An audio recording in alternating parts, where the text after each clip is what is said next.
This is the emergency podcast system. This is not a test. Movies are bombing all over the country. They are posing as movies you already know. They may already be in your theaters, your neighbor's home, or even your own. Do not panic. Specialists have been dispatched. They will help you identify these pretenders and defend you against this invasion of the remake. Please stand by for further instructions. And welcome to the Invasion of the Remake podcast. I am your host, Jason Bishop, and this week we are talking about not zombies, but other living dead. The Mummy. The Mummy from 1932 and The Mummy from 1999. And we decided to do this because next year in 2017, we are getting Tom Cruise in yet another Mummy movie. Although, doesn't look like that one's going to be as much of a remake. The Mummy's going to be female, and I guess so is your hero and Tom Cruise.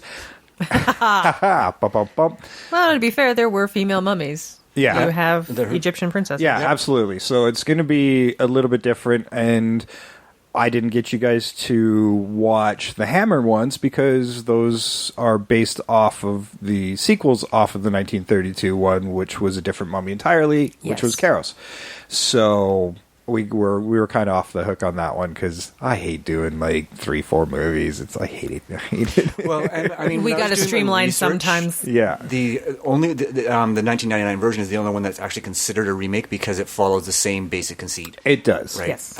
And that's why it's the only one they consider an actual remake of the 1932 Mummy. You are correct, Sam Stepanenko.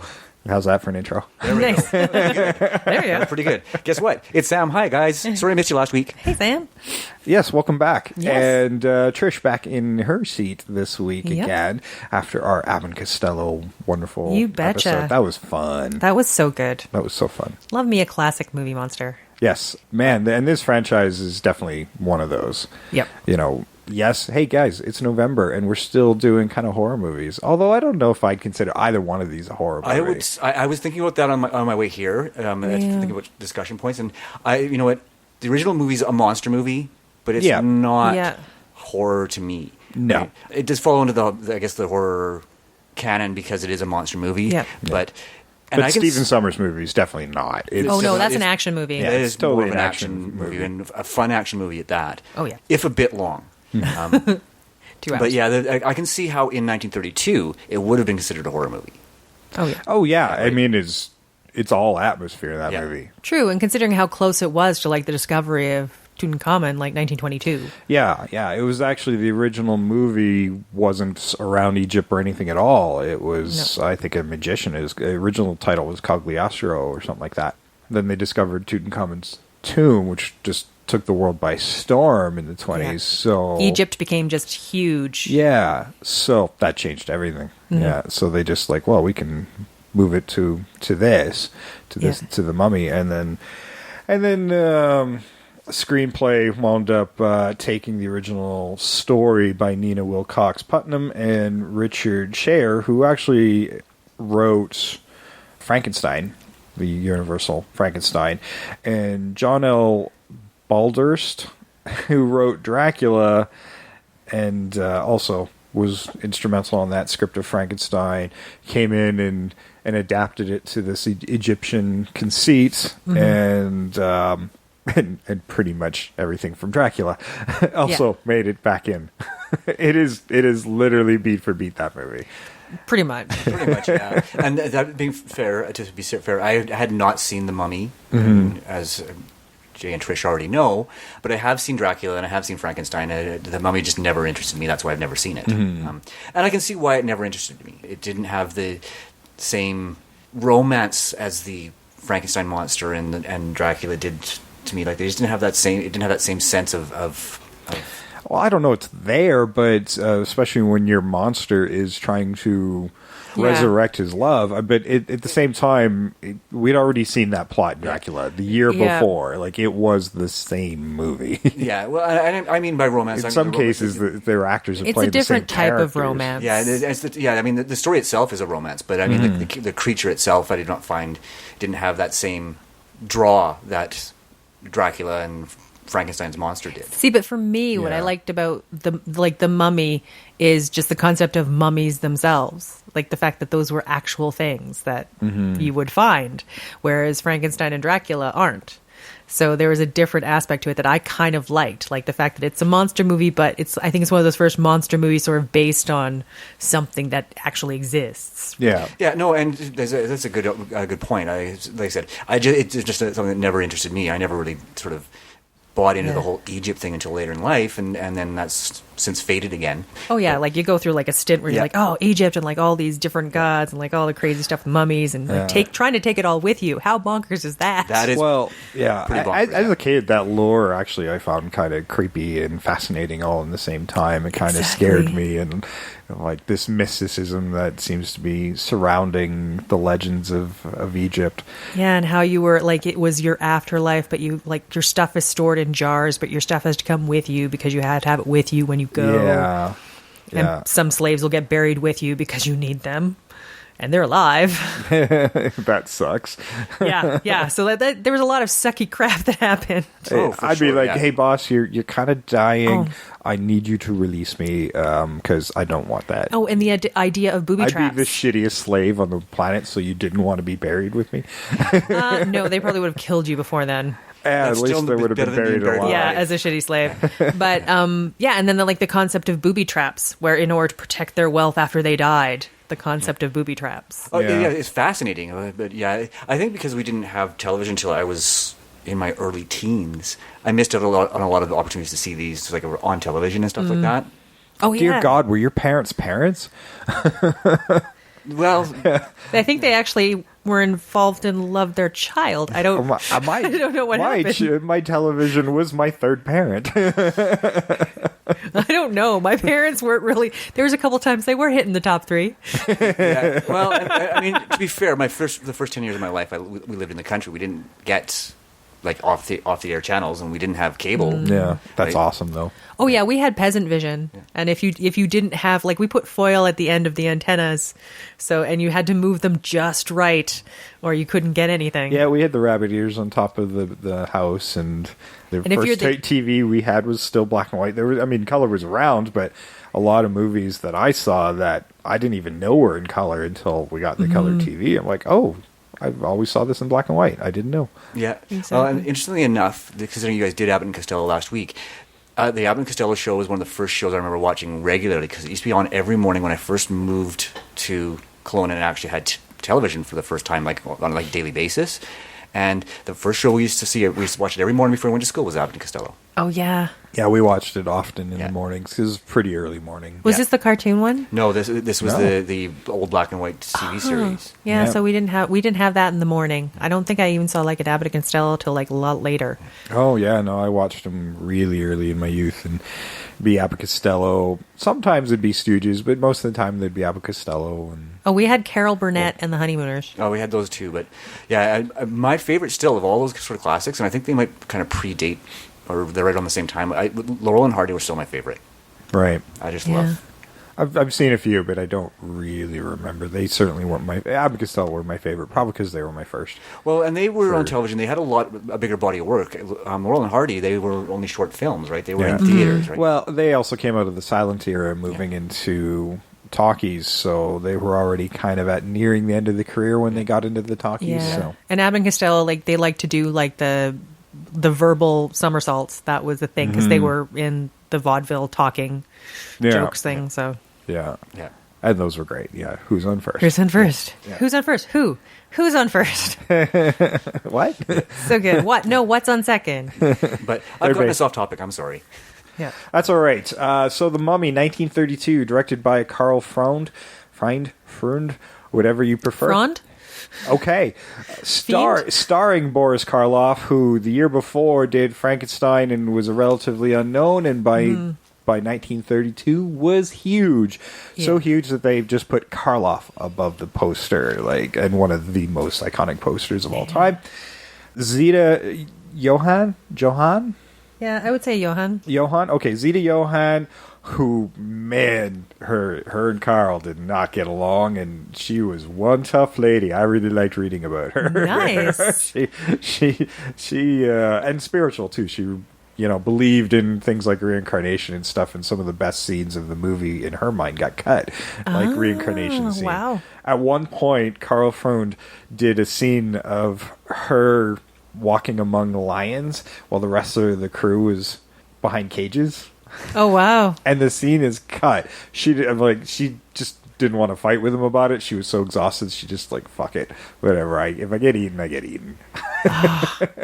See, now, if I did that and it got cut, if I did that and got cut, I would be pissed. I'd be like, "No, you go walk amongst those lions, you dickbag." There was another point where and he was a first-time American director as well. He'd only been in the country for 2 months, and he wanted her to do a nude scene from the waist up, and expecting her to be perfectly fine with it. No, controversial. He totally wanted her to be confrontational about it so he could bill her as being difficult. That way he had a scapegoat if anything went wrong with the film. Oh, of course. But Zeta being Zeta, she just said, I'll do it, but good luck getting past the censors.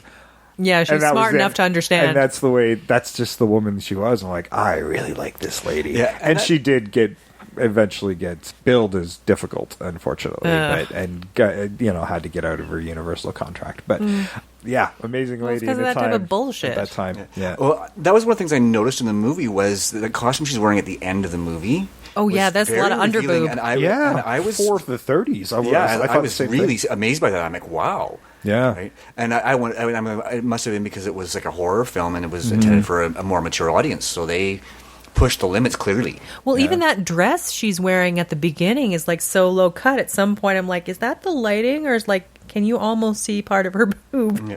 Yeah. No, I thought the same thing, and I'm like, wow. This is 1932. That's a pretty risque costume. Yeah, when they were wearing bathing suits that went down to their ankles still almost. Yeah. Right? But it was weird. Some of these movies, it's a strange double standard, whereas the bathing suits, they had to be covered up, but evening gowns were where they showed a lot of skin, down the back and in the cleavage. It's because you have an evening gown on, that's okay. Mm-hmm. And this is post-flapper area, right? So that's when morals were starting to loosen up a little bit, and they were and women were pushing the limits. Yeah. Well, and you look at her, and she does have that kind of flapper look. Oh, yeah, she totally does. Yeah, she's very slender, very and just the way that hair was, and the roundness in her face. And it's she totally was of the era. David Manners was also in here. A lot of these guys are holdovers from Dracula and the other famous horror movies. David Manners, he played Frank Wemple. He was Harker in Dracula, and he was also in The Black Cat, and we'll probably cover that someday because that was remade. Arthur Byron is in this. Edward Van Sloan. Now, he was Dr. Mueller and Muller. I think it was Muller, actually. Yeah. Dr. Muller, and he was Van Helsing in Dracula. Nice. He's pretty much that in this movie as well. Oh, yes, he is. He is. Bramwell Fletcher, the man that should have been a porn star but can't be in 1930, but with a name like Noble Johnson, he should have been. True. Playing the dubiously named Nubian.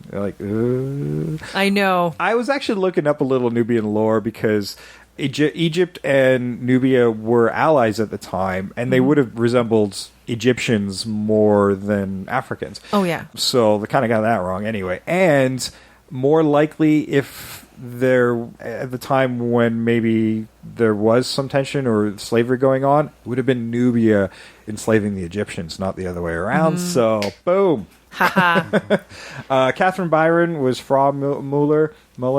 James Crane and Leonard Mudre was Professor Pearson. So, decent cast. The budget of this movie was $196,000 for 1932.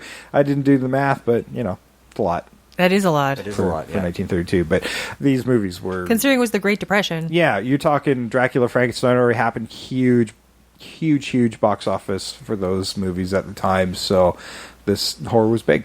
Yeah. Monster movies were big. And this would have been one of probably the first that wasn't based on a literary property. Like Frankenstein and Dracula and Dr. Jekyll and Mr. Hyde and Invisible Man. Yeah. This would have been the first one filmed, I think, that was an original property. Yeah. It is an extraction based on like history, like pharaohs and mummies. Yeah. Current popular Oh yeah, the culture, current right? Yeah, well, and current fever for that type of knowledge. People loved it. Yeah, there was Imhotep was an actual pharaoh. Well, not a pharaoh per se. He was part of the Egyptian lore. He was actually a pretty cool guy. He was one of the architects and was so renowned for his work that he was elevated to god status. Because that was the ultimate promotion back then. Oh yeah. In ancient Egypt, you could actually be a human being, and A living god. a living god. So, and Imhotep was a pretty impressive dude, but not a bad guy. No, they really did go out of their way to make him a bad guy. And even in this movie, he's not a bad guy. No, well, He's more tragic than bad. That's what happens when you sleep with the Pharaoh's daughter. Yeah. Well, in like the 1932 one, the whole time I was actually really more excited for Imhotep and Helen to get together because I didn't like Helen and Frank. I was like, Frank's creepy and a little clingy and fucking needy. I hope she goes with Frank Imhotep. was awful. He is. I mean, he really is like stalky, rapey kind of. Oh yeah, no, I would have been I was more scared of Frank than I would have ever been. She's of on Imhotep. this couch and like he's got her by the arms and he's just leaning over and I'm like, dude, space. Yeah, and he's instantly like professing his love to her, like in the first meeting. I'm like, what is wrong with you? Yeah, I'm like, God. Ugh. I was like, I hope that relationship just dies. Yeah, he was like a really needy puppy. Yeah, it was frightening actually. How Yeah. Well, it wasn't even he was the that. true horror character. This is how you get elevated to stalker. Like, I had a feeling if she told him, like, yeah, see, I'm good, and she left, this story wouldn't be about the mummy. It'd be Imhotep saving her from a stalker. Yeah, exactly. I'm not so cool with this whole eternal life thing where you're going to kill me and then resurrect me. Not so cool with that, but compared to that guy, I kind of digging the option. Exactly, right? If these are my two options. For sure. Yeah, no, he was. Yeah, I found him a little off-putting. He was one of the reasons I didn't enjoy the movie maybe as much as I could have, because I did find him very off-putting. But at the end of the day, he was just, I don't know what his purpose was at the end of the day, because he wasn't really the hero of the movie. He'd come in at opportune moments and trying to protect her, but it's really Dr. Mueller. Well, he's supposed to be that tagged on love interest that Helen's supposed to leave Imhotep for, and fails miserably. He's the Harker character in Dracula. Yeah, Yes. that's true. Bottom line, right? I mean, he's playing the same guy. He's playing the same guy. All these guys are playing the same, but like same guy. 100 times more toothless than Jonathan Harker. Oh, certainly, yes. Whereas Dr. Mueller, he's playing he's playing Van Helsing again, who knows what's going on, very antagonistic, and yet never dies. Like you're just tempting fate by going up to the monster, going, I know what you are. I'm gonna fuck you up. Exactly. And nothing ever happens to him. I'm like, you're a ballsy old man. I like that. He lived that long because he knew what was going on. He would never start a fight he couldn't finish. Yeah. Yeah, no, and he was probably my favorite character in the whole movie, actually. Mm-hmm. Yeah, I loved at the beginning of the movie where they've uncovered the box. There's the sarcophagus in the background. Here's the box and then they open up the box, and in the box is another box, and then they open up the box. I'm like, is this a fucking Russian nesting doll? We're just never going to get to the end of this thing.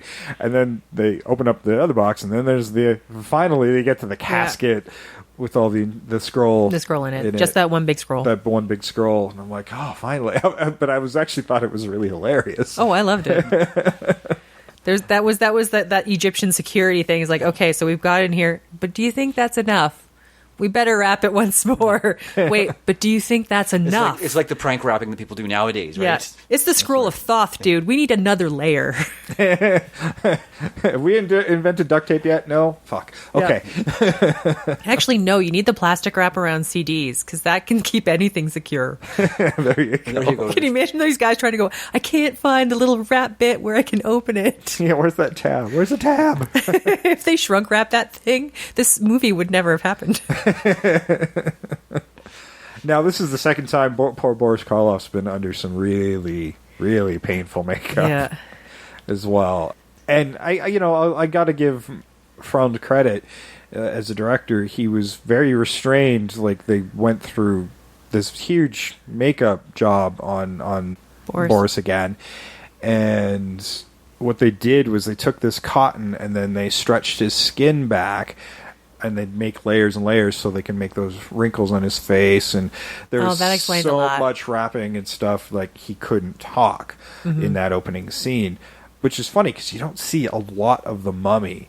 Like, you don't see him walk away. You just see those It's in tendrils. the background. Yeah, you just see a little bit of the bandages kind of shuffling off. And his hand when he takes scroll, the yeah. scroll, and the guy loses his mind. And that's Which was it. awesome. Yeah. Yes. He just goes mad. Yeah, that was actually the best scene in the entire movie. I want them to bring that back. I wanted And the you never insane see guy to that- come back. You never see that again, by the way. No. No, you never see. I mean, considering that's such an iconic look, that mummy, and then you never see him in that wrapping or anything again. No. And that was, I think, probably what... Like, I was expecting more of that because, again, I hadn't seen it, and I have this preconception about the mummy from the Abbott and Costello Meet the Mummy kind of... Yeah. Where he's always in the wrappings. Yeah. Right? So for it only to be in that first, 7 or 8 minutes, maybe 10, it was a little disappointing, to be honest. I was expecting more of that. But Yeah. Karloff was amazing, though. I really did enjoy him. Yeah, well, they kind of completed something with this one. Like, they knew they weren't going to get Boris back, so despite this being a very successful franchise that spawned 4 movies and an Abbott Costello, and Yeah. then inspired all these Hammer movies as well, this is the only one with Imhotep. The rest are Karis. Ah. Yeah. I might have to watch the rest. I have this box set in my hand, and I'm like, I don't think I've watched anything but the Boris Karloff one, and probably the Abbott Costello one at some point as Yeah. well. So, spawned a pretty big franchise that went a long time, and then made another successful franchise for Hammer. And when it was resurrected in 1999, you got 3 films out of that, and then 3 Scorpion King spinoffs as well. Oh, for sure. Like, this franchise just keeps taking away and creating a lot of movies. Well, you can take it. It's that universe that you can take from, and there's so much more to expand on. Because there's so much mythology around Egypt. Yeah, There's so much. with the gods and everything else. And it does kind of look like they're going more with the god route, where the mummy might actually just be more of a monster with the Tom Cruise movie. I don't know anything where they're going with it yet. I'm sure they'll at least keep that romantic link, even though there's a female mummy in this one. But looks like there's a god actually cast in the film. So if I look at the IMDb, which is fine. That's great. I mean, they got set in there, and that's great. Well, I'm not sure if this is true. I can remember reading something like along these lines a long time ago. It's simply being born, like the person in charge, like the pharaoh. You are just a god, just They're outright. the living god. Yeah. You are a living god, and so you had there's a couple of female pharaohs. So you have some female gods. You have Isis, also a very important women goddess. were revered in that culture, which is in great. different ways. In some ways, ways, it's like they sort of still had to work very hard, but once they got that respect, they got mad respect. Yeah. I mean, it's pretty rare, but that was a culture where you could achieve greatness even as a woman. So it would be a long time since that would happen again. Oh God, yeah, yeah. That owning of property thing that apparently brought them down somehow. I don't think so. Terrible. But yeah, well, there's that weird thing too. I think like Cleopatra, there's a weird thing about just sort of masculinity and femininity in some ways. Like Cleopatra would wear a beard in meetings because that was sort of the thing that had to be done. Mm-hmm. There's some strange stuff, but it's the lore of it is just so it's incredibly fascinating. Mm-hmm. It is really fascinating. Yeah. I'm going to run the trailer here, and then I'll tell you a terrible story of me trying to learn hieroglyphics. Ah.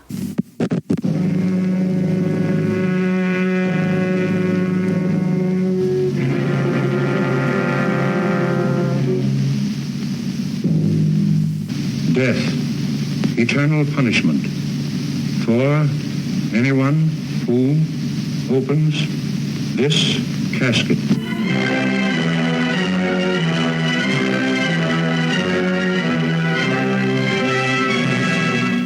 The mummy. Is it dead or alive? Human or inhuman? You'll know. You'll see. You'll feel the awful, creeping, crawling terror that stands your hair on end and brings a scream to your lips. There's nothing on earth like the mummy. You will not remember what I show you now, and yet I shall awaken memories of love and crime and death. Now I know his horrible plan. He is going to kill her and make her a living mummy like himself.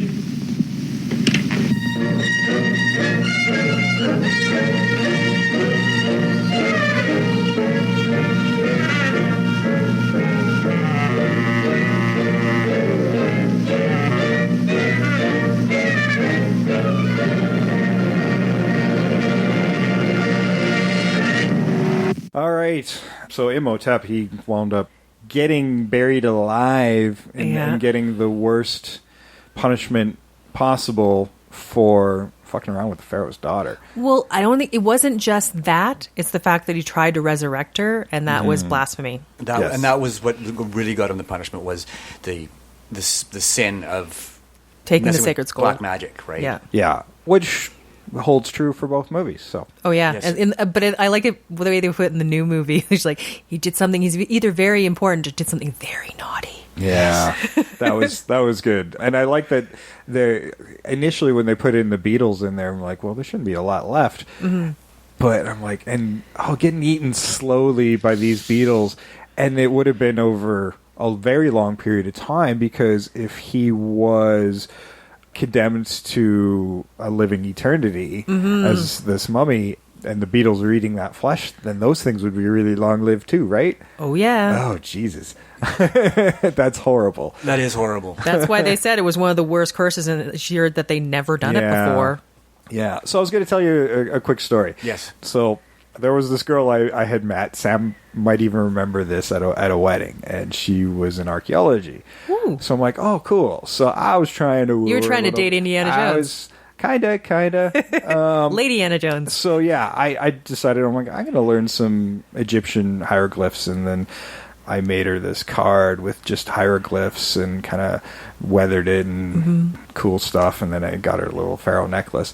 And then I give it to her, and she's like, my specialty's in Native American history. And I'm like, well, learn. Exactly. Archaeology isn't just Egypt. I learned it. You're going to learn it. Nice. I do remember the hieroglyphic message, yes. Yeah, and that went nowhere, by the way. A few dates, but it didn't go so well with that one. Yeah, I took, I think, one course in university. I didn't even finish Such it. But a it was in nice romantic Egyptian. gesture, went nowhere. But Well, it was the fact that you didn't recognize that archaeology is more than one bit of yeah, stuff. no, I just zeroed in on the one thing it's our- I wanted to do research. Exactly. It's our Indiana Jones culture. Like, when you think archaeologist, you think Indiana Jones, you think Egypt, you think that's what you think. You don't think that there's other archaeological digs where they're doing like medieval Europe. I just or needed other that places. one little push so I Or could look Roman. into it on my own, right? Exactly. I'm like, yep, I like this girl. I'm going to use that as an excuse to learn about Egyptian culture. And in the end, I could have done that without a girl. But But yeah, hieroglyphics they're really interesting. And I mean, Yeah. Stargate's also a good one for... yeah, I mean, Hieroglyphics. they use the Egyptian lore in lots of films, and I think our fascination for that culture has Well, never the really level- gone away because it's Because they so were mysterious. and so advanced for their Yeah. in Yes. comparison to every other culture of the time. the technology they had at the time. And it's sort of like they had all this technology, and then for some reason humans got stupid real quick for a long time. Well, and that's a fascination about that culture. It's like, well, you were here, and what happened to put you back here? Like, you know, I almost feel like that society disappeared because, I mean, technically that should be that they should have had the iPhones Do you think and stuff Do you thousands think- of years ago. do The way you they were think going. this might be the States? Like they just really got into reality television and didn't like knowledge anymore, and then just shit went downhill.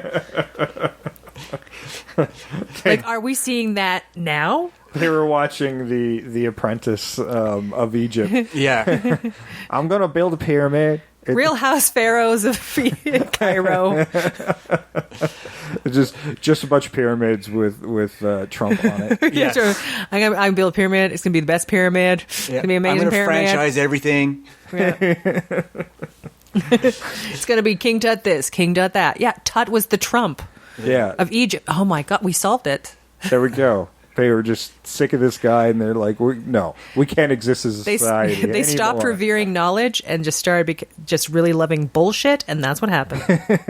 So 10,000 years from now, when they uncover New York and The Vegas US. and things like that, and they're like, "They revered this Trump guy as a god." I'm like, "No, we didn't." Oh, and then there was this big fall. Yeah. Or no, he might be like the Imhotep thing where they'll remove all markings from his grave and try and hide him as like some sort of unnamed. Because I think there's a few of these where they found where the mummies, like they've just removed all notification of who this person was because they were so terrible. Yeah, and they actually had chiseled out some of the protective spells in the sarcophagus because he don't deserve it. Nope. That's the thing, and that's the thing they did. That was a real thing for a few things they found. Yeah, actually, that movie, the original film, actually, I think takes place in 1921, 22. It's 1922 is when because then it moves to 10 years later. Yeah, and then 10 years later. later. Was it 21 in the first one, and then it goes to 23 a couple of years later? Yeah, no, so it goes to 1932. It goes to 32. It goes 10 years later. You're right. So I find it interesting that the mummy Imhotep created this new life as Ardith Bey for himself during that time, mainly to retrieve little pieces, and I think he's just existing because he doesn't know where his lost love is or anything else. He's just, and things kind of fall into place for him, which is that's the 30s. It's convenient. Everything kind of happens quickly out of convenience. I kind of like that where it's he's slowly building up what he was. Like he's not the most amazing, most powerful person in the world. He just needs to find these things, and he just has a long life. That's what he would do. Yeah, and he's he has the luxury of being patient. Oh yeah. So, and he can resurrect her mummy anytime, but it would just be this thing without a soul, and that's part of the problem. Is like he wants to resurrect his love, not just her corpse. Yeah. And he was waiting for that right mix of a person, right? The right soul, the right Egyptian that resurrection. Well, he does mention it. He's like, it wasn't just your body. I loved your soul. That's what I want back. Like, that's love, guys. Yeah. That's the romance of it. That's why I'm like going, I am so on board with these two to get together. Yeah, I mean, and that's what makes this story so tragic is really his motivations are not evil or malign in any way. Yeah, he doesn't want to kill the world. He just does some rotten things to do it. Yeah, his love outweighs his care for anything else. It's a single-mindedness. Yeah, it is a single-minded pursuit for sure. But to be fair, he's been stuck probably in that same spot for many, many years because of this. And so you're going to get, I guess, hyper-focused after 3,700 years, and you're like, this is why I'm here. This is what's happened. I will get my revenge. Yeah. And I mean, he doesn't kill arbitrarily. Nope. Right? Like nobody dies arbitrarily in this movie. They're in his way in some way, right? When they die, right? Yeah. So it's not like he goes out like in the remake where it's like you're dead because you're in my way, or you're dead because I want you to be dead. Well, and in the remake, at least initially, all those deaths, it's part of the curse. It is part of the curse. Yeah. These guys took the jars with the remains, The pieces, the heart, the brain. God, the liver. Yeah, and that's of Imhotep. No, not those of the jar. I thought those were of his love. What was her name? Enoxamun. Oh, and did you notice the difference? Like, it's in the first one is like Cinnamon. It's actually like the same, but they just pronounce it. Yeah, it's a different. It's two different pronunciations, which threw me when I was watching the 1932 one because I'm like going, I'm sure it was Enoxamun. Yeah, I think they just Amun. Amun. Yeah. I mean, they pronounce things differently in the 30s anyhow. I mean, how many times I cringed every time they said occult? Yeah. Right? Because we don't pronounce it that way anymore. I don't think I've heard anybody say occult anymore. It's a cult, right? Yeah. No, actually, I don't think I ever caught the word. I'm like, are they speaking Egyptian? Yeah. Well, there's at one point the guy speaking French, and I'm like, okay, yeah, I got that French. I'm on one with you. Yeah, but I did notice like the different pronunciations of other words that even in the last century, they did actually bring in the guy from the Tutankhamun dig for the Egyptian, so they can make everything sound right. Nice. Yeah, I like that. Yeah, so there's meaning to when they do speak Egyptian. There's actually There's actually Egyptian. actual real. Egyptian words. In the approximation of way they think it would have sounded, I guess. Yeah, because like at one point she's speaking and he's like, well, it's how it would have sounded in ancient Egypt. But you're going by, well, I don't know, you're removed by thousands of years. Yeah, nobody speaks it anymore, Yes. so it is, even now. It's an extrapolation, Yeah, it's but an it's certainly- extrapolation. Well, like even going back like a few hundred years ago, you have Shakespeare, and that's a hella bit different than how we speak now. Or Yeah, but there's still more. yeah. But there even ancient medieval. They didn't talk like that. No, then they either. didn't. But other medieval books, if you read them, Yeah. they are different. Oh, I think they had a much better vocabulary. Oh, they than we completely do did. now. Yeah, certainly. Yeah, see, we're on the tail end of the Egyptian thing, I guess. Yeah, our technology's getting better, but we're all getting stupider. Yeah. Oh, can you imagine like somebody trying to under the hieroglyphics of emojis, like thousands of years from now? That's what they're going to do. Emoji. So yeah, I can see exactly where you're going with We're that. going back to hieroglyphics. Is that what's happening now? Yeah, we're getting an entire movie about emojis, so fuck. Yeah. Thank God we're doing older stuff. Yeah. But yeah. Oh yeah, but yeah, like if you go back like ye olde timey tavern, Yeah. that was an old spelling and that was only a few hundred years. Like stuff is just, it changes but just through a few hundred years. So imagine thousands. Yeah, absolutely. So yeah, it's, when I watch these movies back to back, I was actually quite amazed at how much of the original story did remain in Stephen Yeah. Sommers' big action over the I top. really liked that, actually. Yeah, I did too. Like, considering they're quite different because he's got all this CGI and all this action going on in this movie, at the end of the day, it's still the same story. It really is. And they kept a lot of the characters, a lot of mythology from the original film, and that actually really impressed me. Oh yeah. Yeah, no, he was true to the original movie in the pure Yeah. sense of the word. He kept the core story and just built around it to make it more entertaining. Oh yeah. There's more epicness to it. Like there's plagues and other things that just added to the whole epic thing. And it wasn't so much the smaller story of Imhotep trying to bring back his love. It was the fact that now this thing was a danger to the entirety of the world. Yes. Yes. And he was certainly a lot more malignant than Karloff's Imhotep. Like he really was driven in the same way, but in a far more aggressive manner. Yeah. Right. And a far more epic manner. I mean, he had a lot more power. A lot more magic at his hands. Yes. One element I really liked, and I was watching for it when I watched the 1999 version, was how they would handle the female romantic lead. I can't. Oh, Rachel Weisz. Yeah, Rachel Weisz. Yeah, I remember the actress's name, but as Evelyn. Evelyn. Was her Evelyn. name? Evelyn. Yeah, Evelyn to everybody Evie. else. I like the Evie. fact that they were both half Egyptian. Yes. Right. They kept that little detail because that's important. Oh yeah. Yeah, that connection that she is possibly a reincarnation of that soul, or at least in part. Yeah. Well, the second movie, they do get into that a bit more of her being a reincarnation of. It's actually cut from the... Nefertiti. They did actually film something for The Mummy with the reincarnation bit, and I know Zita was upset that was cut because she believes in it. And yeah, the more I read about things that got cut, I'm like, oh, there's some really good stuff here. And I think Stephen Sommers thought that too. Yeah. Now, he kind of plugged all that stuff into the formula of Stephen Sommers, where he kind of just, okay, let's take The Mummy and add in Indiana Jones and the Last Crusade. And it feels like a Pirates of the Caribbean movie. Oh, yeah. So, Gore Verbinski fell into that formula as well. Yeah, where they go there once and then Lots they of leave and then they go locations. back. Lots of locations, a thrill about every 10 minutes. And especially Stephen Sommers, when you watch this and I think about Van Helsing and, okay, here's your hero who's charming and fun, ladies man, and then you got the nebbish sidekick that's there, and then you got the kind of Weasley guy that's there. It's like, oh my god, it's all there. It is all there. He's got a kind of a set thing. He didn't stick with that throughout every single movie he did, but that formula worked with it for him for a little while anyway. Yeah. Yeah, and obviously he was smart enough to realize that he's going to have to break that formula a little bit to. Yeah, Yeah, like what you should do to break that formula right away is just have somebody shoot Benny. Yeah. Like the Benny character, just have somebody shoot him, and then your audience will feel so satisfied. Yeah. No, Oh, but I love the irony of his ending. See, but to me, it's Yeah. weird. I was thinking about this. I'm like, I would have Benny. felt better if somebody shot him, because that ending, I'm like, that's kind of horrific, even for Benny.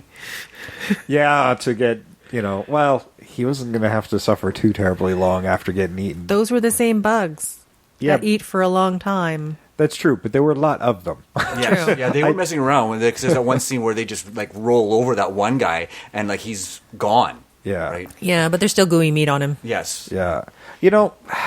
Even though that CGI doesn't really hold up as well as No. it used to, the bits that were kind of CGI enhancements on practical looked a lot better. And, for 1999, it's not bad. Like, It's there's better than that Wolverine one they did. There's some better, there are some moments I'm like, ooh, that's not looking too good anymore. But then there's other ones I'm like, I don't know if they do that much better now.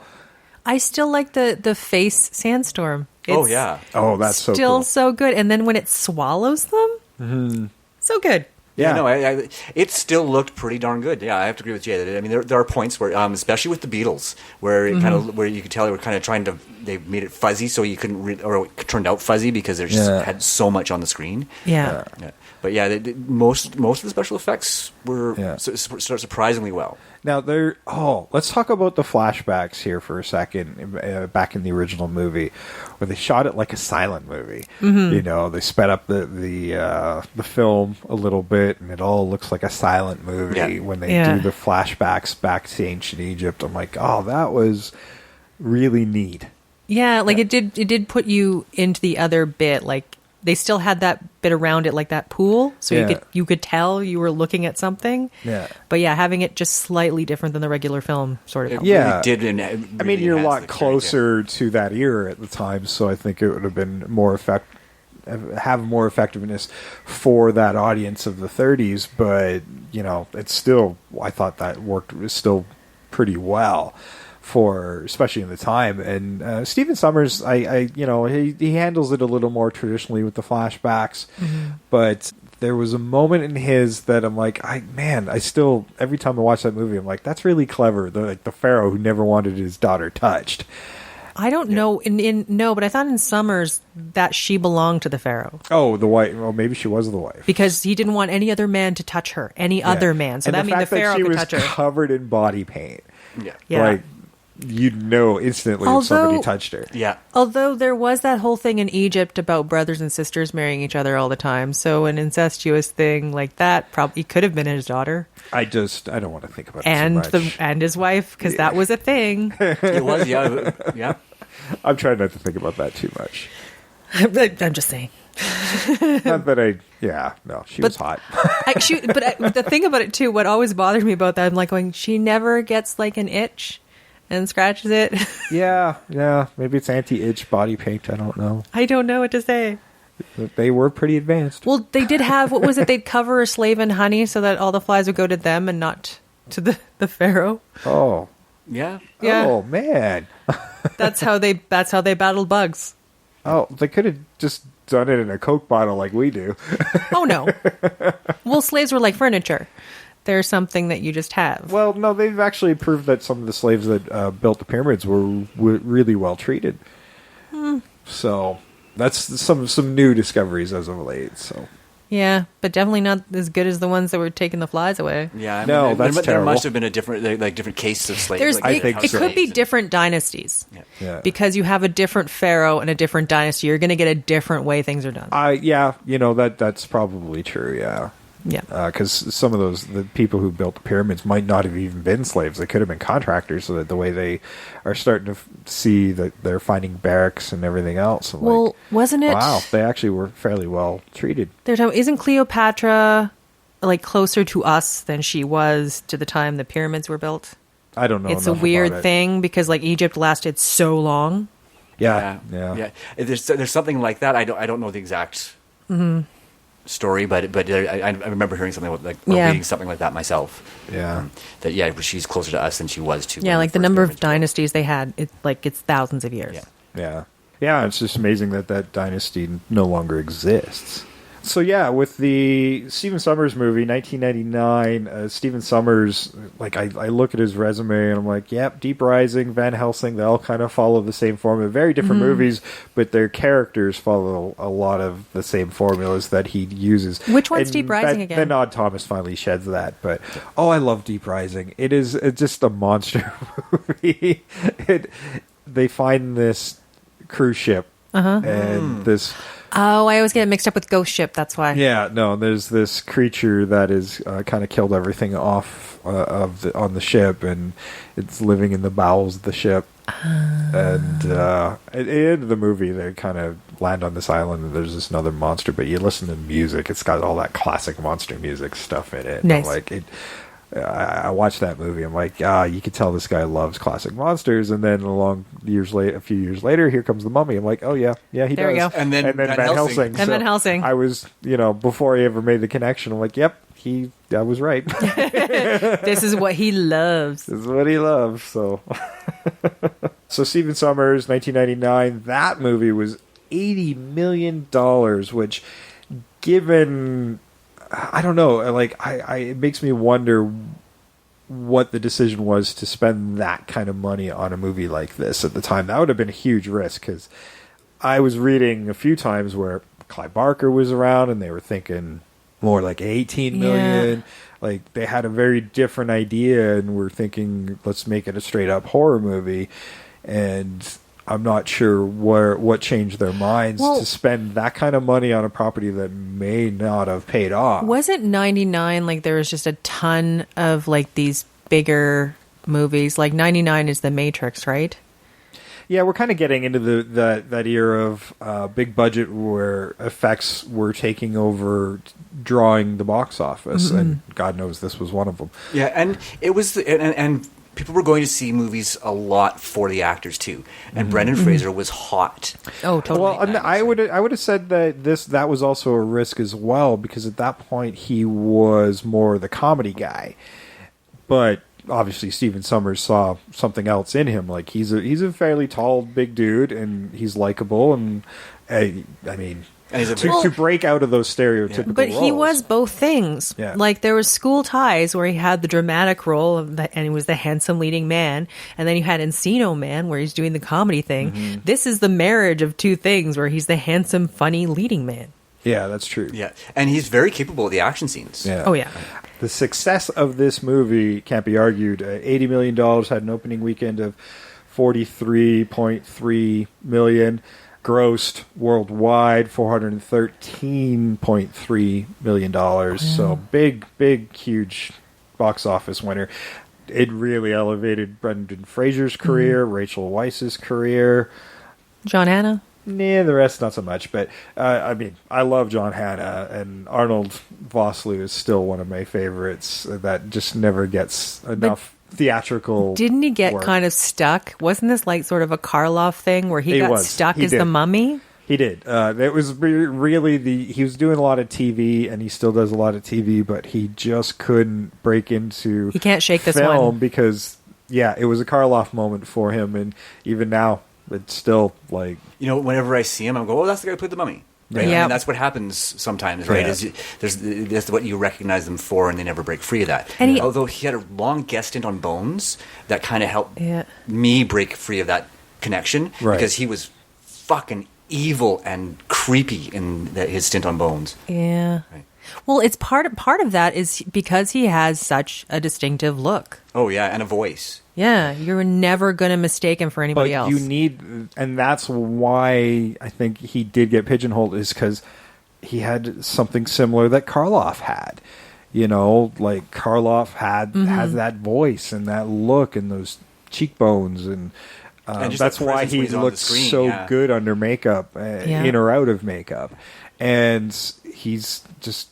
Arnold Vosloo's got a very similar look. He's got a great voice and an interesting look. So, the makeup was all CG enhanced stuff, but there was some practical in there, and you can see it in there. It is still Arnold Vosloo under all that stuff. Yeah. And I love the fact that he had no dialogue in English. Yeah. He probably looked like a Christmas tree on set with all the little diodes and stuff marking where for sure. all of his movements of his face and whatnot. Yeah. Well, he looked like a lot of people do now. He looked like everybody on Avatar. There you go. Yeah, long before that really started taking off, he was certainly a pioneer of mocap. Yeah. And Or one of. Well, who did Gollum? Oh, that's Andy Serkis. Take that, Andy Serkis. Andy Serkis made an entire industry of it. So Yes. Yeah. Well, that's it. Actually, if you've seen Con Man, that Vimeo, that short series with Alan Tudyk, there's a guy, his entire character is like, he's known as being a mocap guy. He's like always second to Andy Serkis. Well, yeah, I mean, Serkis was a smart businessman and He knew what he was carved out a doing. niche for himself. I mean, he's a decent actor, but I don't know if he was ever going to get elevated in any kind of regard. And He has the look of a character actor.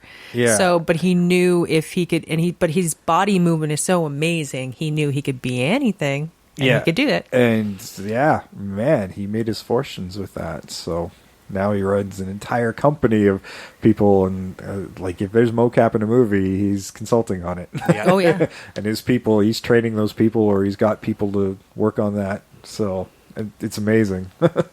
Exactly. It's he was right there at the front of an evolution in film. So And he really was, yeah. yeah, And I mean, when you on those rare occasions where you do see him as himself, he's really competent too. He's a fun actor. Oh yeah. and that's Arnold Vosloo. Like when he's true. It's too bad he couldn't have been that guy because I mean he's got a certain walk and cadence, and it just I don't know, it all works for this character of the Mummy, which is why about I think it was less than a week of this movie having opened that Stephen Sommers gets that phone call going, we need another one.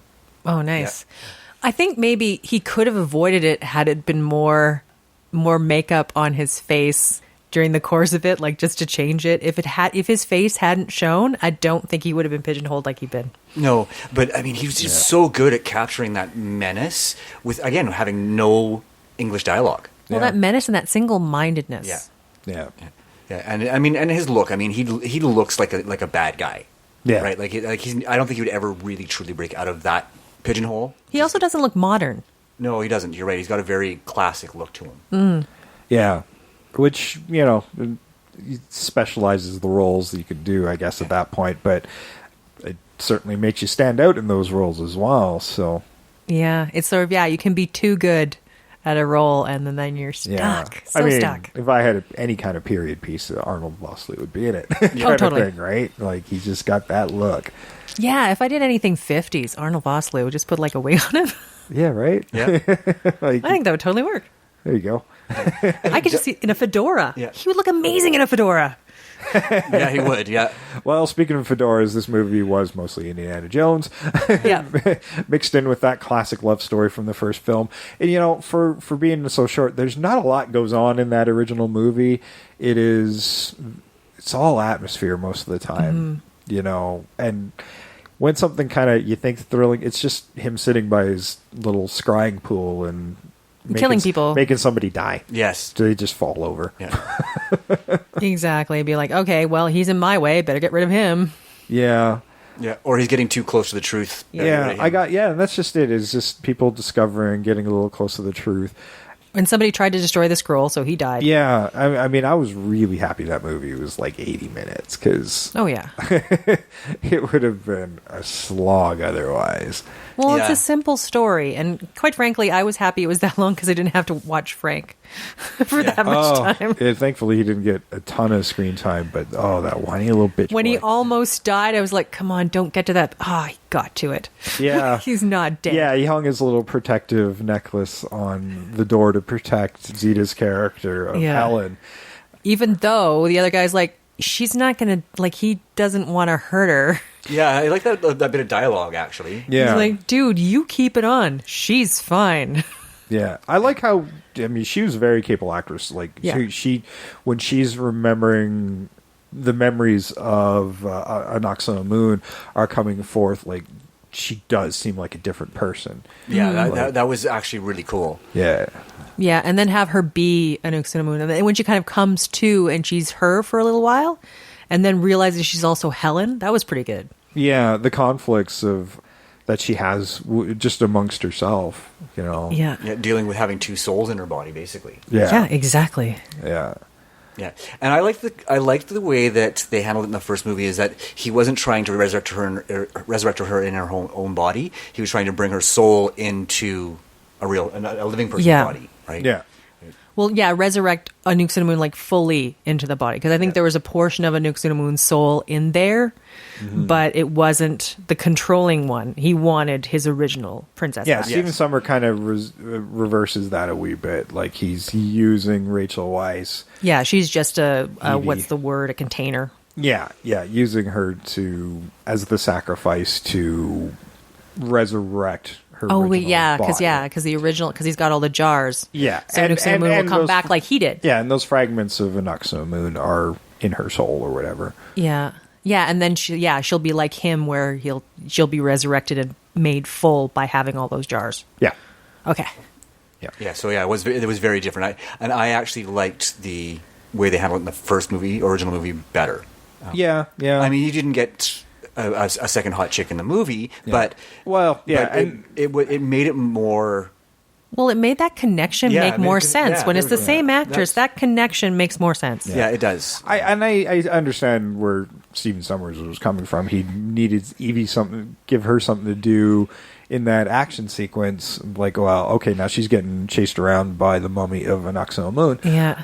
See, but I liked Evie. I liked that dynamic where it's her knowledge is what saves their asses a lot. Yeah. Yes. Yeah. Like, sure, Rick can fight, and she's like, and at one point she says it, she's drunk, she's like, okay, so I can't fight and shoot and stuff, but I'm a librarian. She was very proud of it, and her knowledge comes in handy a lot. Like, her brother says, I can't read this last hieroglyph, and she's like, what does it look like? Yeah. No, it was. She was a very capable character in the movie. Yeah. I mean, she wasn't the damsel in distress. Yeah, she has her own strengths. Yeah, every character in Stephen Sommers' movie, it's interesting because it's such a big cast, but they're all there with kind of purpose. Like, they all have something to do. Even her brother. And even in their characterization, some of them aren't around very long, but they're. And maybe some of them are stereotypes, like the English captain.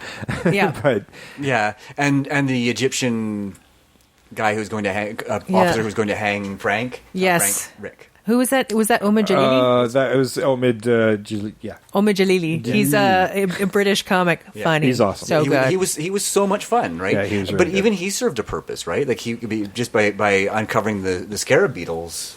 Right? Yeah. Exactly. And I'm sorry, I feel bad for laughing at the way he died, but when he runs into that wall, Yep.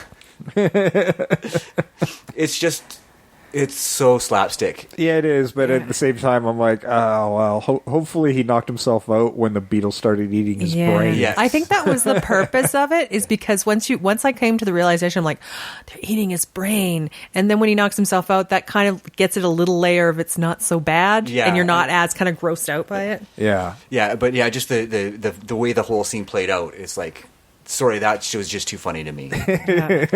It's horrible, yet hilarious. I know. This movie taught me a lot of things. Basically, I need to learn hieroglyphs, but I also need to learn to be a good pickpocket, because that comes in so handy a lot. It certainly does. Like John Hannah, I'm like going, yeah, if this were a movie, if we were in a movie, I would have to be the pickpocket character. I've got nothing else. Well, yeah, I mean, he's... I won't survive if I don't pickpocket. It's interesting that him and Evie are related, because they couldn't have been so different from each other. Well, I don't They're know. both very knowledgeable people, but he was the one making the underhanded deals, and Well, he was looking for the quick win. yeah, right? he was looking for the Yeah. quick get rich quick scheme. Well, he was kind of the cad. Like, I think she was like the good child, and he was the one who was like always in trouble. But like, she was her Yeah. brother. Like, he was her brother, so she was fine with it. I kind of like their dynamic, where it's like it was very sibling like It was. It was. And then again, yeah, they're both fuck ups. Yes, You know, they are. one just super in clumsy. different ways. Yeah. Yeah, in different ways, right? And I mean, I think his character was. I think his intent was to be an archaeologist, like, because he talks about how he's never had a find like that before, right? So he was trying to be an archaeologist, but Yeah. wasn't having any success at it, and had resorted to other means to try and get by. Right? Yeah. So I think he was sort of became a little caddish out of circumstance. Oh, Right. and they also talk about their parents, where she says, like, yeah, my dad was also a very famous explorer and discoverer, and so was my mother. Like, I had a feeling like both these children were sort of like trying to step out from under their parents' shadow and kind of always sort of failing. Yeah. Yes. And that brings me to one of my other favorite scenes in the movie when she knocks over all the shelves in the library. Yeah. One of my favorite character actors. He's great. I love him. Every time I see him, I just smile because he's so good. And yeah, he's but in the end, but And then he you have the plays twist. Mueller character. That was Yeah. Eric Avari. Yes. Yes. And he really was the Mueller character because he knew everything that was going on. He was right? Dr. Terrence Bay, and he Yeah. was secretly part of that weird cult that was trying to Yeah. keep the everything buried at Hananoptera. Yeah, like when he quote unquote accidentally burns the map. Yeah, That's accidentally on Yeah. purpose. Yeah. I don't even remember what podcast we were doing when it was one of our recasting ones where we were making something, and I was desperately trying to remember his name. Oh, man. So I could use him in my cast, and I just couldn't figure it out. And then I watched this movie. I'm like, all right, he's in this. Well, shit. He's one of those he's one of those character actors where you're like, that guy from that thing? Yeah. And you can't remember his name, but he's so memorable. But I think maybe that's because he's so good in all his roles, you don't remember Yeah, his name. and he usually plays a doctor professor kind of Yes. Yeah, role. usually, but Well, and the other guy, the Egyptologist who's with the other Texan Americans, he also that's his role he plays a lot all the time. Yeah. The sort of slimy, underhanded British Egyptologist, like the Yeah. guy who has knowledge but is really underhanded about how he does stuff. oh yeah, he was really That's his role all the time. Yeah, he was really mean to using the hired help. They're like yeah. when those guys, the cowboys, were going to open this thing. Like, no, let's get those guys to do it because there could be booby traps. And they all look And it scared was. because they all know. They're like, oh, we're going to die if we do this. Yep. Then 3 of them got melted. Yes. Yeah. Because like to them, they're just, oh yeah, this is just garbage we can use. Yeah. And I mean, in 1930s, Yeah. I don't even know. I'm guessing it was set around the 30s, 40s. I think I actually wrote I that thought this down. was 1930s, yeah. It starts off 1923, and then it's 3 years later, so 1926. Okay, so Okay, it actually occurs before the timeline, a different Yes. timeline. Yeah, okay, Yeah. that's pretty typical, right? But yeah, they kept it in that time frame of Tutankhamun when they discovered that tomb. So that's cool by me. yes, Yeah. I think that was also the point too, because that there was still that hype of like you'd have a bunch of British people just around. Well, yeah, I mean that was still the British Empire was a big deal back then, and that's with the Captain Winston Havelock, portrayed by Bernard Fox. Yeah. He's hanging around Egypt post the Great War. Yeah, and and also he's bored fucking silly. Yeah, he's And also bored silly. people- But he had a plane. Why didn't he just leave? well, no, I think Especially if you're part of the RAF, you'd think they'd notice you're missing. I thought maybe he thought he was posted there. I don't know. He thought, I'm still posted here. Nobody told me to leave, so he's not leaving. Retired. But it was also kind of, I lost my train of thought, where it was that kind of time frame where I've lost my train. Yeah, it is those British people who have to be there. And and it was the time frame where people were going there to try and like loot the pharaohs' tombs for all the gold and Yeah. Yeah, 'cause jewelry. they wanted treasure, and they wanted it for themselves, not for archaeological purposes. They wanted it because they were fucking greedy. Yeah, a lot of looting happened back then as well. Yeah. So it's when they find a tomb that hasn't been disturbed, it's a huge find. Yeah, and then of course you have this one that's got this mythos about it, which just made it all the more interesting to that American group that had come through, and right, Yeah. and then Evie's intentions were essentially pure, right? She just wanted to find it because it was undiscovered, and she wanted to see it for its historical value. Oh yeah, and to find the book. Yeah, her brother not so much. He wanted the gold. Yeah, but she was like, "There's knowledge in these books. I have to find this book." Yeah, and they were looking for the gold one. What was that one called? The Book of Amun-Ra. Amun-Ra. Yeah, the Book of Amun-Ra, and then they find the Book of the Dead instead. Yeah, because they flipped them, and because she's that knowledgeable, she's able to kind of backtrack when they finally get back to the museum to figure out which one's which. She goes ha and just and mocks the Take that, Benbridge scholars. Yeah, that's the one. Yeah, yeah. I love that. This was the movie where I really started to enjoy Rachel Weisz, because I can't remember if Enemy at the Gates was before or after this. I think it was after. Yeah, I mean, she'd done a few films before this, but this one really changed blew her up. career. Yeah, this one blew her up. Yeah, this For sure. really did. And I mean, of all the people in that movie, I think maybe Enemy of the Gates was right after this because I thought that was later. By the time they did the sequel to The Mummy, she was at a different level, and it was almost like, well, she didn't need to be there anymore. Mm-hmm. Yeah. So I mean, certainly, I'm sure her pay grade went up significantly after her successes in this movie and Enemy at the Gates. Yeah. And I mean, she's still probably has the most healthy career out of everybody in this movie. Yeah, well, I think Brendan Fraser would still be there, but he got tired of doing these family action movies. Yeah. And it just kind of disappeared himself. And you can't do it forever. Yeah. You can't be running away from things forever. And I guess I understand that. As Harrison Ford most recently taught us. Yeah, which even when I was watching this movie, I'm like, I need to cast Brendan Fraser in something that isn't this. Yeah. Because I think he is capable. Well, and he does great dramatic roles. There's that one he did with the doctor, where he was looking for the cure for that disease for the kid, and I can't remember the name of the movie off the top of my head. Yeah, he did start taking dramatic roles after this. I mean, people think he disappeared, but no, he's still working. Yeah. It's just in unquieter movies. There's just not a lot of explosions when he's working. And he always liked doing those ones, like Gods and Monsters. That one is so good. It is so good. And everybody forgets that his career started in a dramatic movie with School Ties, right? Which is an incredibly dramatic film. It's so lovely. And then he went to Encino Man, which was just a good move because he was so funny in that. That popped him too. Yeah, you know, but that pigeonholed him into comedies. It was silly, but it was amazing. Yeah, I mean, and he ended up doing some pretty terrible comedies like George of the Jungle and. What was the one where it was back to Blast from the Past? Oh, I love that movie. That was so with Christopher Walken as his dad. Well, even though he did those kind of action family comedies, he'd do George of the Jungle and the other one from the animated one. What was the Mountie? Dudley Do-Right. Dudley Do-Right. Yeah. He did Dudley Do-Right. I didn't even watch that one. So that pained me. So a Mummy must have been like, oh, thank God, I'm not a cartoon character. Well, I think it's weird. I think maybe he decided to do. He's like, okay, if I do this big one, they'll let me do a little one. If I do a big one, they'll let me do a little one. Yeah. I think that because I think he was deliberately picking movies that kids could watch for a while there, right? And then of course he went into the action fantasy.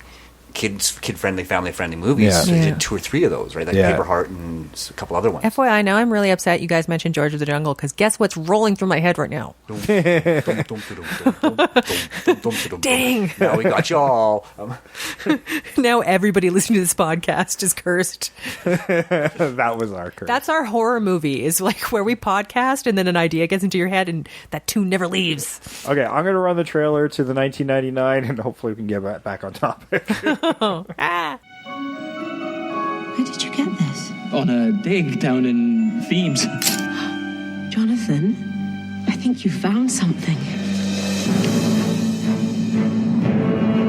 There is an ancient legend of a place known as the City of the Dead. We call it the doorway to hell. Where the earliest pharaohs were said to have hidden the wealth of Egypt. Are we going into battle? There's something out there. Something underneath that sand. They came to uncover its secrets. Mummies, my good son. This is where they made the mummies. They sought to unlock its treasure. And then there was light. Oh, boy. What they did. Oh, my God. It does exist. I think this may be the Book of the Dead. Was unleash a force unlike any the world has ever known. Read from the book! You have unleashed the creature that we have feared for more than 3,000 years. He will regenerate and no longer be the undead. We are in serious trouble. This one? If the occasion calls for it. Trust me, it calls for it. Universal Pictures invites you. His powers are growing. Run! This just keeps getting better and better. To experience the adventure. It appears he's already chosen his human sacrifice. That will live forever. If he turns me into a mummy, you're the first one I'm coming after.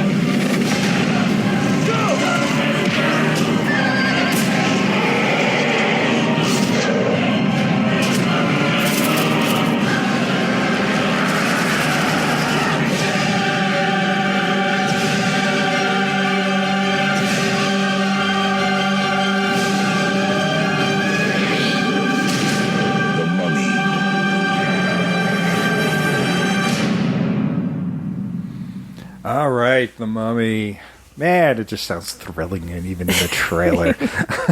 And it was a thrill a minute. Like it did not take very long to get exciting. I mean, that opening scene. I wish Universal had remembered that they are the original unified universe. Mm-hmm. Like, even though when I first saw this Mummy, the Stephen Sommers remake, I wasn't all that impressed with it because it was just all special effects, and I was getting really irritated with that in movies at the time.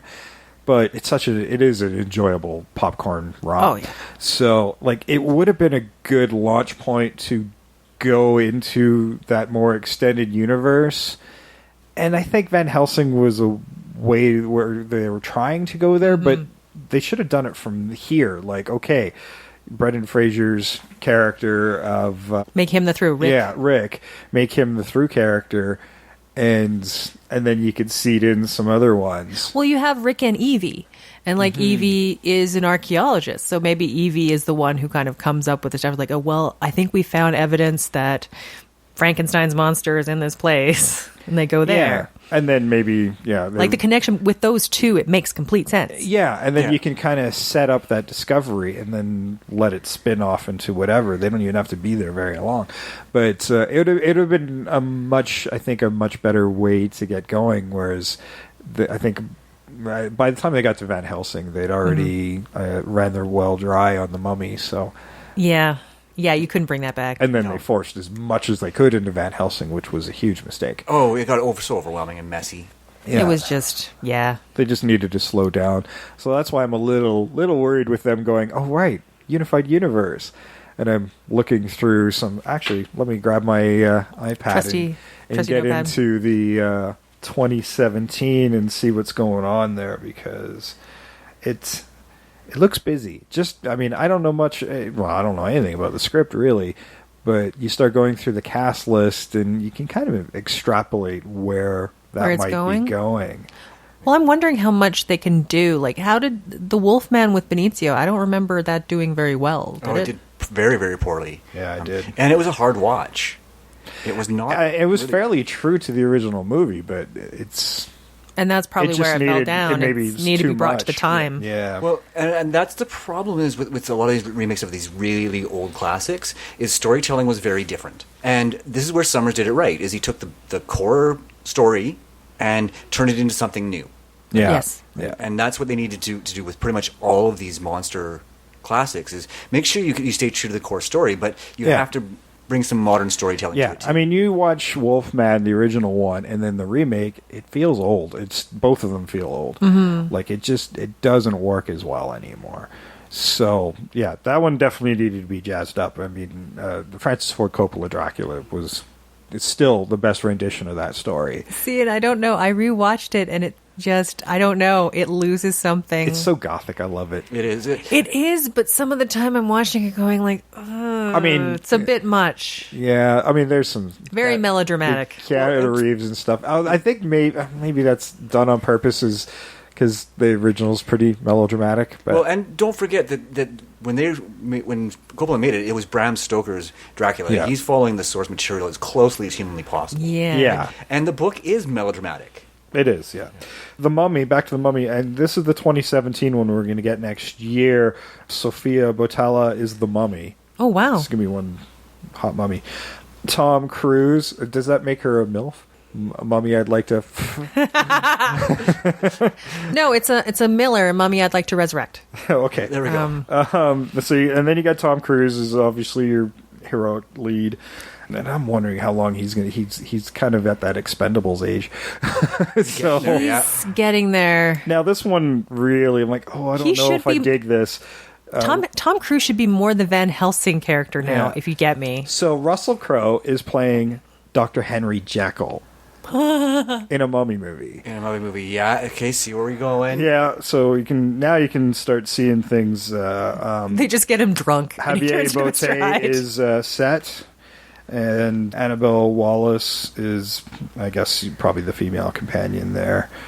Jenny Halsey. So, basically what I'm seeing here, they're not going to try to connect this up to any previous version by the looks of it. But it looks like they're starting to move towards that unified universe, like you were saying. Yeah, And- especially with Jekyll right in there right away. Yeah. And I mean, That's an interesting way to connect things up. It is, absolutely. And I mean, credit to Marvel for showing these other studios that it can be done and can be done well. Because they do. They show they've connected. I mean, they've even connected to other studios now. Right? They've actually connected multiple universes with just the addition of one character. Yeah, and that's just it. You can connect up through a character, and maybe Jekyll would be that. Pre discovery of his formula, and then you'd go do Jekyll and Hyde. But isn't it slightly different in the fact that you're connecting up movie properties and Marvel was connecting comic book properties? Yeah, so you're not really connecting studios, you're just doing the same comic book properties that should be connected. They're reconnecting comic book properties that had been disconnected. Yeah. But they still show that it can be done. Yeah. Right. And like I said, Jay was saying, is like Universal was the original unified universe. Right? So they need somebody to show them the way, I guess. Mark out that pathway with the breadcrumbs. Yeah. And we'll see. I don't know. I mean, I want it to work, but already it feels like it's weird. going in the Sometimes wrong it direction. feels too crushed in. Like you can put them together. Like when we were talking about Abbott and Costello, you can do it, but you got to be real careful on where your focus is. Yeah. Otherwise, it feels like you've just slammed everything in. We're like, everybody's important. You got to watch everybody all the time. And then you can't. It's just a mess. Yeah. I'm not sure. I'm curious, but this just feels like, you got Russell Crowe and Tom Cruise already in the same movie. It just feels like they're trying to go with star power.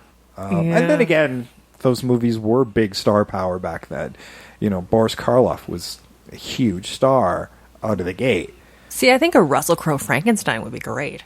Well, I mean, Jekyll and Hyde, that's practically his life. Yeah. That's why I'm like, it's a little too close. I prefer it was Frankenstein. But, he's getting a little long in the tooth, too. So, but I think that in that case, I really like the casting there. But how long are you going to be hold on to Tom Cruise? Is that going to be a franchise, or is this just kicking off your unified universe, and then you're not going to come back to The Mummy? Because I don't see Cruise being in there for the long haul. That's why he's already got two action franchises on the go. Yeah. And he's mid-50s. He's gonna have to start handing this off or giving up those parts. See, that's why I'd like him to be the Van Helsing character. Yeah. Although with like you get to see Van Helsing age into Van Helsing. We've now seen the Indiana Jones the Indiana Jones Mummy type movie that we had with Stephen Sommers. So maybe they're going to slow this down and go more atmospheric, because he kind of needs to do that. He needs to start slowing down. You can have you need either action with one good story, or you lose some of the action to be able to follow an A story and a B story. Yeah. No, I agree. I mean, Cruise is already kind of doing that by moving into the Jack Reacher stuff, because that character is an older character. It's particularly in the books. He's a retired military officer, and he was a lifetime officer. So to be playing that type of character into your 50s could work for him in terms of a new franchise. But chronologically, that actually works. Yeah, but yeah, I think the Mission Impossible, he's reaching the end of that, and he may be looking for another franchise where he's less action and more cerebral. Right? 'Cause he can play both characters. He's a capable actor. Yeah, and the genre fare certainly does well for him. Yes. So Yeah, see, like Mission Impossible, I think the last one I saw, all I could think of is I'm like, I kind of want him to be the guy in charge telling him about the missions now. Like, I feel he should move into like that more the guy on the tape. Yeah, the guy on the tape roll. Like, it just feels like that's where it should go. I think that's the natural evolution of that. You've got a likable cast there that you can kind of use to transition into another lead actor in that role, and you've got some of the older cast to kind of carry that over. Yeah. And then he could take a step back, still be in those movies, but more in that commander-in-chief role. Yeah. Yeah. That'd be all right. The one that keeps disavowing them every single movie. Fuckers. Yeah. They keep doing that. Every movie they've been disavowed. See, and that's what I like. Like, that's why I kind of think it would be great that he's now in the office environment. So then it becomes more of a political thriller on his story, where he's trying to figure out what's going on in the organization, where everybody else is doing the freaking mission. All right. He's doing that. Let's bring it back to Okay, sorry. Yeah, sorry, we're sidetracking a lot today. Sorry. It's franchises. We just get going. We haven't actually talked about the movie that much, but that's Okay, but yeah, that's okay. I liked this movie. Like Rachel Weisz's character, loved her. She was so good. I loved every character in this movie. I even love Benny, who is like the Renfield character from Dracula. If you want to, if you really want to get into it, right? Yeah. I mean, he did actually. Yeah, you're right. They did wind up sticking with that Dracula formula, but in a clever way. They're okay, well, if in the original where Dr. Mueller was Van Helsing and Frank was Harker, I mean, essentially these guys are just playing their characters over again. And you move it into Stephen Sommers, and it's like, well, if we're going to rip off Dracula, let's rip it off. Like, there's still a lot of characters to go around. Well, when you're thinking about that, those 3 Texans, they're like sort of the 3 suitors in Dracula. Yeah, true. That's who they reminded me of. Yeah. I mean, Sommers hides it a lot better. Yes. But yeah, you're totally right. You're totally right. I didn't even make that connection, but yeah, now that you guys start saying that, and like, yeah, Benny's Renfield, and those are the suitors, and yeah, and it's weird. And she's Mina. She's Mina. Yeah, she's Mina. Yeah. Well, I mean, there's so is Zayna. One because she gets seduced by him through a mind fuck, but she's essentially seduced him just like Mina was. Well, in Dracula, it's weird depending on which iteration of it is. There's either 2 female leads or 1 female lead. It's either Mina or Mina and I can't remember the other girl's name. I can't remember her name either at the moment. And the other girl, that's where she has the 3 suitors, which could explain why they're just the 3 Texans and not the 3 suitors, because Mina's suitor is Rick. Right. Who is actually, I wouldn't say he's Harker because he's better. Like, he's more capable. Jonathan Harker just seems kind of... Yeah. He was not as good. Oh, he was a victim. I mean, in Dracula. In Dracula. He was a victim, right? A very courageous victim, but a victim nonetheless. So maybe Rick is Van Helsing, but like Mina's age. No, I think... To be a romantic lead. Yeah, well, I think Van Helsing... I think Sam nailed that the first time was Eric Avari, was Dr. Terrence. I think that was the Van Helsing of the movie. Yeah, for sure. Yeah, he dies too early. But he does die too early. Yeah. But in a very heroic manner again, right? Like he sacrifices himself. Van Helsing isn't in Dracula a whole heck of a lot. No. He's just very antagonistic about it. And again, he's the source of knowledge. He's not... Yeah. Right? Well, what about Oded Fair? And Mina doesn't land with any of the suitors. Yeah. So. What about Oded Fair, who's part of the Arabic people who were descendants of the Pharaohs? Yeah. Now that character is interesting. Oded Fair, he plays a character named Ardeth Bey. Yes. So, which was in the original film, his other name when he was running around as a human being was the Mummy, was in Imhotep. Yeah. So it's interesting that that's been split off into this new character in this group trying to stop it. And the whole time I kept thinking Indiana Jones' Last Crusade. That's what these guys do. They're stopping people from finding. True. Yeah. From finding the thing he's finding that thing. They're the guardians of the curse or whatever the case. Yeah, they're trying to keep people away. They're like, they know what's going to happen, but they can't really... It's weird. It's the 2 things. It has to be secret, because if people find out, they'll go look for it.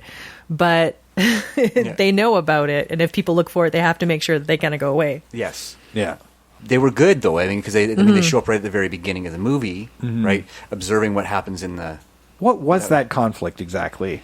Oh, I don't know. It's the French Foreign Legion fighting against these other... group of I don't know if they're nomads or other Arabs. They're obviously in conflict over Hananoptera again. But by the uniforms, I thought that Brendan Fraser was with the French Foreign Legion at that point.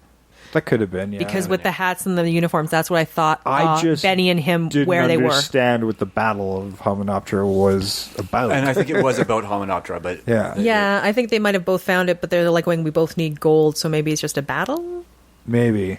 Because he does talk about how they marched around the desert looking for this place, and when they got there, then they got attacked. Right. Yeah. I'm still... It's probably the weakest story point in the whole movie. Yeah, it just kind of happens. Yeah, like he should have ended up there in a different manner. Yeah. Yeah. But it was a device because that way he knew how to get there. Right? Yes. Yeah. Right. And Benny knew how to get there. Yeah. Exactly. But yeah, like the two Guardians, Oded Fehr, like when I first saw this movie, I thought he was great. I was like, I like that guy. Because he's sort of stoic most of the movie. And then there's a great moment when he's on the plane, just tied to the wing. And just this goofy look on his face. Are you okay? And he's like, Yeah, I really do enjoy that. I mean, and the follow-up movie to this was solid. I enjoyed the second movie. The third one, not so much. Oh, well. I don't remember much about the third one. They lost all their actors at that point, so... I mean, the device worked for me in the third one, but... They went with the Asian mummies now. And... Yeah, but it was the ending with the blimp and the dirigibles and disappearing city. It's so unmemorable. I don't even remember much. I own the first two, and I don't own the third one for a good reason. The second one I remember basically because I liked the fact that it was just like the whole family was out getting in trouble together, and their son was he was too precocious for his own good. Yeah, obviously that script must have sucked because nobody wanted to do it, but. That was the mistake, is to separate that family, because at that point we were all attached to them and nobody gave a shit about anything else. I think it should have been a trilogy, and it should have been one more with Imhotep. Yes. Yeah. Because he's their big bad. Yeah. Well, actually, he wasn't even the big bad in Mummy Returns. I guess technically it was the Scorpion King, but... Oh, yeah. Which, given the way that franchise went, I'm like, how did he wind up being that? Yeah, that kind of boggled my mind when I first heard about it. The cartoon Scorpion thing. Yeah. To this day, I don't understand the Scorpion King lineage, but... I think, I kind of understand the idea. It's like, okay, well, it's The Rock. We got The Rock. He's a Scorpion King. Yeah. That was the whole pitch. $100. He even did the people's eyebrow in his cartoony look. Yeah. Yes, he did. But that was just enough to get him on screen, and after that he kept getting cast, and look where he is now. He's the highest paid actor in Hollywood. So yep. Exactly. He's the new Arnold Schwarzenegger, right?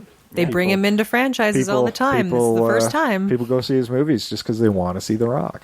Because he's so much fun to watch. Yeah. True. He's not always good, but he's fun to watch. Yeah, he's only really got one character, but we really like it. Yeah. Well, what was the one, like, it's the sequel to Get Shorty? Oh, Be Cool. Be Cool, where he's like, he does an audition from Bring It On. Yeah, the gay cowboy character. The gay cowboy. That was the only good thing about that movie, because Be Cool is not a good movie. It's not good, but he's good in it. He's wonderful in it. Yeah, he steals his scene. So funny. Yeah, but you know what? On the whole, I was pleased with both movies. To be honest, really reluctant to watch the 1932 because I've made it very clear that my feelings about movies older than I am, I tend to not really enjoy. Yeah, but I did enjoy it. It was dated. Certainly a tougher watch because it is more atmosphere. Yeah, those 30s movies, they do feel like they got so crackly and and everything else. Oh yeah, there's bits where it's like wibbly and there's stuff happening. Well, I mean, I had a remastered version, but still, because I have that Universal box set. Yeah, some of the camera work, I'm like, huh. Yeah, but I love seeing Boris Karloff and all that. But and again, he was excellent. Like I said, the performances from everybody except for Frank really were really good. Like and that's what made it enjoyable. I mean, given my initial impression when I first saw the remake, I'm like, but now that I've seen them close together, I'm like, hey, kudos on Stephen Sommers for keeping pretty much all the little bits and pieces that make up the original and coming up with a new, different experience. Yeah. Like it's a proper remake. Yeah, it's the way remakes should be done. Is okay. You've got all, not most of the characters from the original aren't there, but the primary cast great ideas is there, yeah. You've got new characters, but the conceit of those characters is still there, and Imhotep is still there, and Tutankhamun is still there. Like it's all the pieces are kind of there, but constructed in a different way, and took something that's a very atmospheric horror movie into a really family-friendly PG-13 action movie. Yeah. And it was great. And I mean, this is an example of what we talk about is how to make it, like what makes a great remake. Yeah. Is you take that core conceit and characters, and you make it your own. And I can't say like these movies are terribly different as a whole, but he's thrown so much action into the film and so many fun characters. I mean, they're all kind of stereotypes, but they're all, everybody's so damn likable. Well, he made some updates to characters. I don't know if like they're strictly like, yes, somewhat stereotypical. Well, nobody gets a lot of time to develop, so you got to give them interesting personality quirks to make you care about them. Yeah, but also having them together, the dynamic works. Yeah, the dynamic worked very, very well. Yeah. Even the dynamic with the three Texans. Oh yeah, interacting with Rick and Evie's group. It was fun, right? I mean, they've got this friendly antagonism, and it was so much fun to watch that because it was a friendly antagonism. Like there was no malice or anything, and they were just competing, right? Like, we got here first. No, we got here first. And then at the end, like when they get attacked, he's like, okay, well, maybe we should just like look out for each other. Yeah. That was their idea. Yeah. I mean, it's always friendly competition. I mean, and the guy who gets his... sleep with one eye open kind of thing. Yeah. But nobody was out to get each other. They're like, No. okay, you go dig over here, we'll dig over here. We're not sharing, but we're not going to help you, but we're not going to hurt you either. Yeah. Yeah, and when their buddy gets his tongue and his eyes ripped out, they're genuinely concerned. They're like, how's your buddy doing? I love on the boat, and it's all burning, and Yeah. the Americans are shooting. Yeah. And they're bunkered down shooting at everything. yeah, they're just shooting at everything, and along comes Jonathan. He's like, Bloody Americans. But they wind up saving his ass. So. Yeah, he's like, way to go, guys. Yeah, it was a lot of fun. Yeah. And just those little moments too, where those guys, everybody gets off, and Betty's like, "Hey, looks like I have all the horses." Like, too bad you're on the wrong side of the river. And yet they got there at the same time. I anyway. know. I'm kind of concerned. Horses made up for the time. Well, and they had to stop and get camels and right. Get her clothes because she had nothing. Yeah. Yeah, actually, interesting thing that white nightgown, they had to digitally make it whiter because when it got wet, it was completely sheer. You could see completely through it. I'm a girl. We always knew that. Yeah, no. So yeah, they had to digitally whiten it because otherwise you were seeing everything of Rachel Weise, which I'm okay with. I'm just saying, I would have not been in a family film. I would have been okay, but to an art at that point, and that's just it. I mean, we already had the body paint, so. Yeah. Although to be fair, if she's wearing underwear, was pushing everything PG-13 she's wearing too. underwear, everything should be fine. Here's the deal: I don't think an R rating should be with tits. I think tits are fine. They're great. Well, hey, A Knocks on the Moon was body paint and a loincloth, so exactly. And pasties. Yeah. Yeah, there was something over those nipples for sure. Yeah. Actually, there was some strong camera movements at some point with Imhotep as well, because Arnold Vosloo was pretty much in a loincloth in some of those scenes, and then the wind would whip up. Oh. Little breezy on the cheeks. Like, oh, move the camera up. And I was like, what? What? You can see your religion. Everything's fine. But wouldn't there be like a diaper bit underneath covering his... I don't know. Stuff? It's awfully hot in the Sahara. Yeah, maybe he was enjoying the breezes. It's a loincloth, not a kilt. That's the difference. You'll have to talk to the costume designer. I don't know what they were thinking. Talk to Vosloo. He can tell you. Arnold, if you're listening, we want to know. Phone in. Come on. Wow. Okay, we're an hour and a half and we barely talked about the movies, but more than how we really liked them more than anything else. Yeah, I mean, there's not an awful lot to say about these movies because both of them are... They're pretty basic, like I said. Yeah. It is the resurrect my love, and I'm going to kill anybody in front of me. Yeah. I mean, it really is a cartoon action movie in the Steven Sommers stuff. Like, it's hard to talk about that stuff because it's all so visual. And it's also, I think it's one of those, it's like the heyday of the monster movie romance. Yeah. Like, the fact that he's been waiting 3,700 years. He's like, no, I want to resurrect you with your soul because your soul is also what I love. Mm-hmm. Yeah. That is amazing. And that's that sympathy for the monster that you actually kind of cheer for him type of era. Well, and that's the key difference between the two movies is the tragicness tragedy of the original, because the mummy really is tragic in the original movie, whereas in the remake he is not tragic at all. No, that's when we get to the 2017 launch of the universe of Universal Monsters. I'm kind of hoping they keep that in mind, that these are the tragic monsters. Their motives, as emotionally driven as they are, is something these monsters need to be relatable. Yeah. It's something that's so important to these things. The characters of all of these monsters it's all very emotionally driven and something we can understand. And sometimes, it motivates them to do bad things, but we understand that. And a sympathetic villain instead of the mustache twirling monster or whatever, the just out to kill thing. I hope that's there. I mean, them casting a female mummy, I think maybe that's probably going to stay there. But I don't think... I think she's going to be a different character, a different mummy. Yeah, I also don't think a lot of those characters from this mummy are going to carry over into Mummy 2, Mummy 3. Like, it's going to set up certain things that'll spin off into maybe Dr. Jekyll and Mr. Hyde, that'll spin off into something else.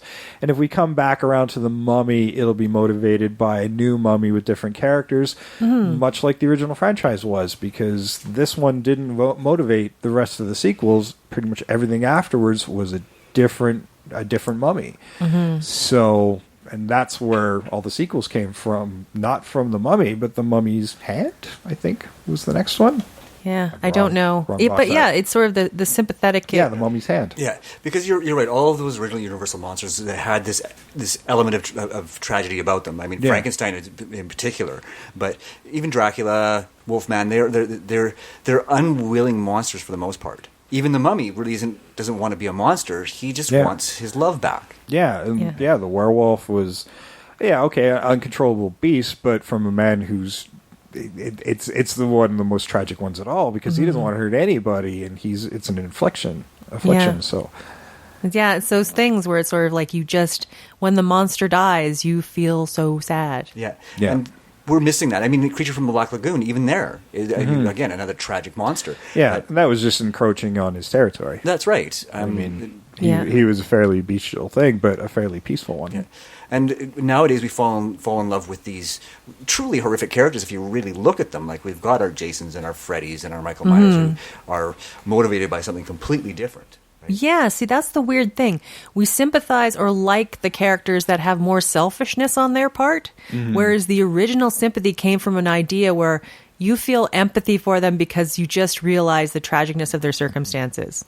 Yes, because now, the most popular monster is a child molester and murderer. Yeah. Like, oh, geez, so Freddy's the one we really like? Yeah. No, okay, maybe we should go back to these monsters that are... In the end, that goes back to the old movie monster thing that the Union came up with, is all movie monsters must die, regardless of their motivations, which was actually a pretty neat rule, because in the end, it's always tragic. Yes. Yeah. And I think that's sort of where this sympathetic monster came from. I'm pretty sure some of these guys were like, fine, my movie monster has to die, but I'm going to make the audience suffer when he does. Yeah. Yeah. You're going to we don't cry want for cheering. him. We want you to be sad. Yeah.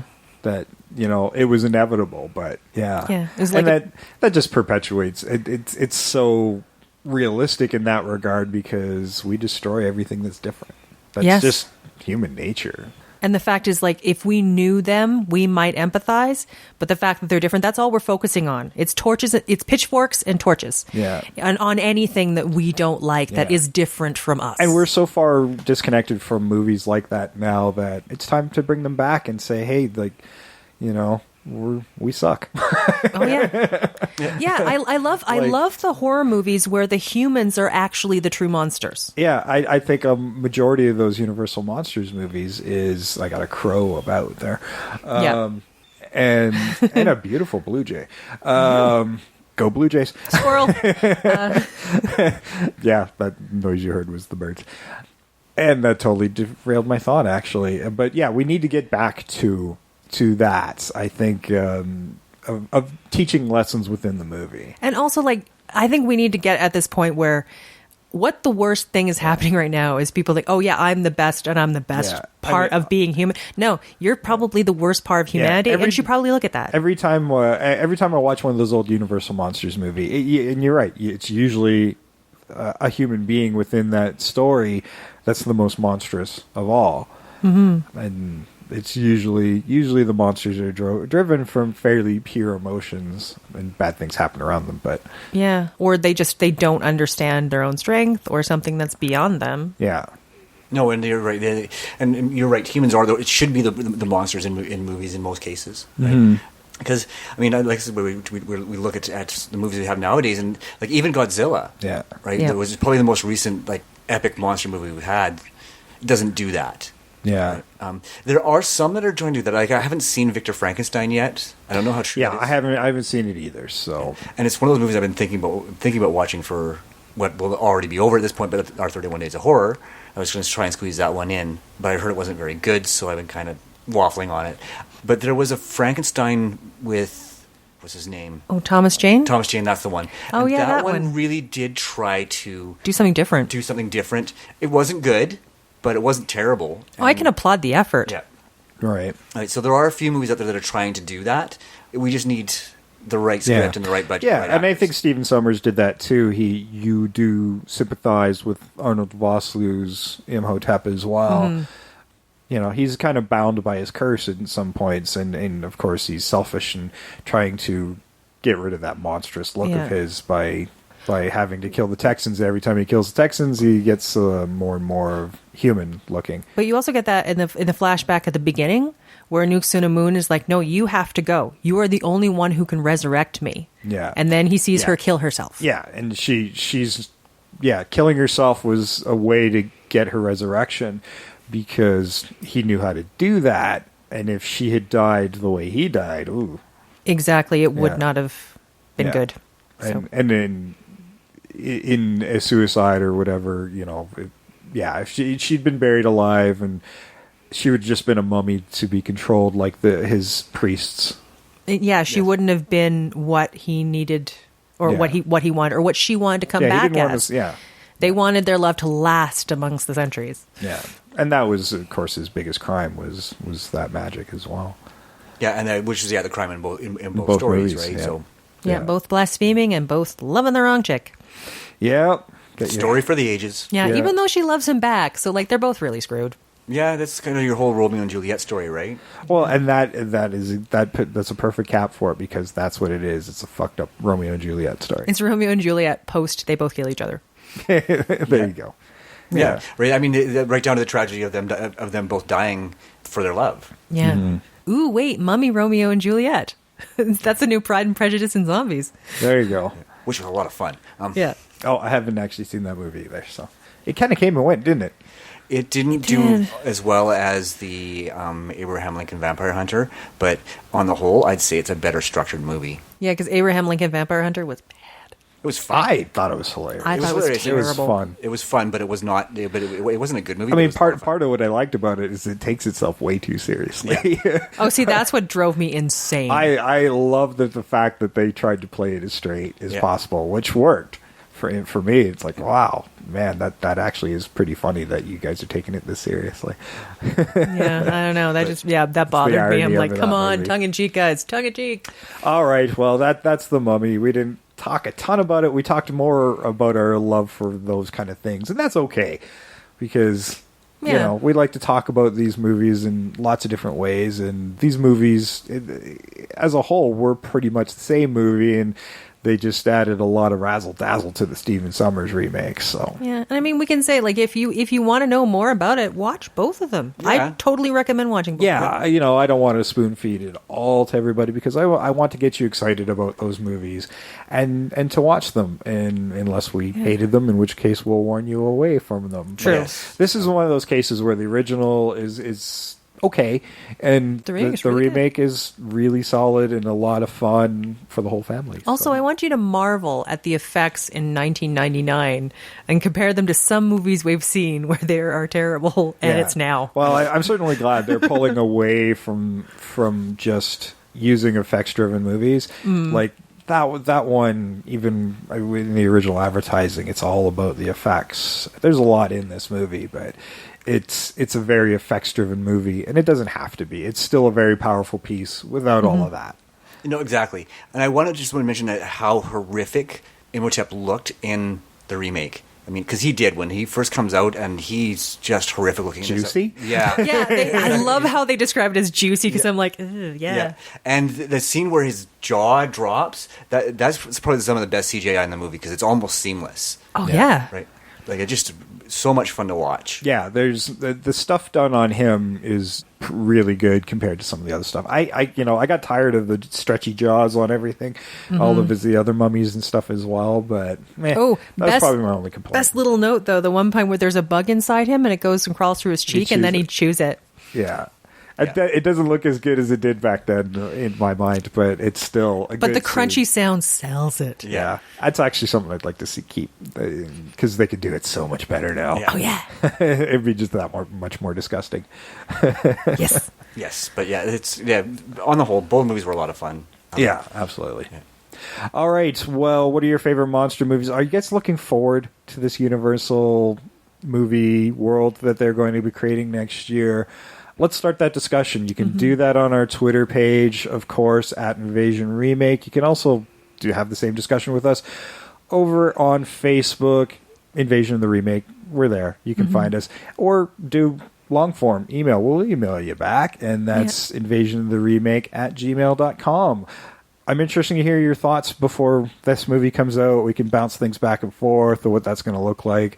We'd like to have these discussions because guess what? It's all three of us on the Twitter and the Facebook and the email. We're answering it's nobody else. It's us. Yeah. So you can have that discussion with us because I'm interested to hear our Invaders' thoughts on this as well. Or also what you would prefer, like we were talking about Jekyll and Hyde and the Mummy. What do you think might be a better crossover to link these universes at the beginning? Yeah, I still think the Van Helsing conceit's a good one, but given the way that movie went, I could see why they'd want to pull away from that a little bit, but you or at never least know.